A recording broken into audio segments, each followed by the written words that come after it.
आनंदपुर रे बड़ धरणर अबकारी चढ़ाऊ 441 लिटर मद जबत 8 गिरफ। नमस्कार, जय माता राणी। केडी न्यूज स्वागत करुछु मु कविंद्र राउत।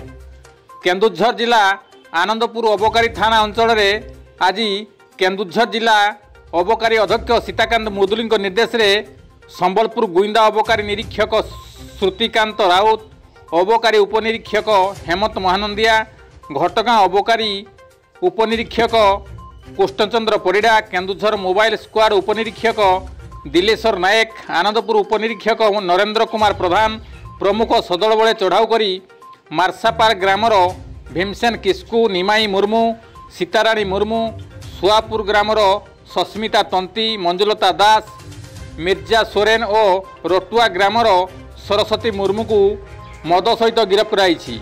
मार्सापार, सुआपुर, कुड़पड़ा, रोटुआ ग्राम अबकारी चढ़ाऊ करी 11टी मामला रुजु कराई बेले 8 जन को गिरफ कराई।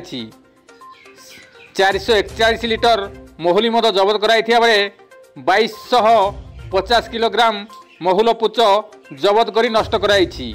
Bureau report, KD news Odia.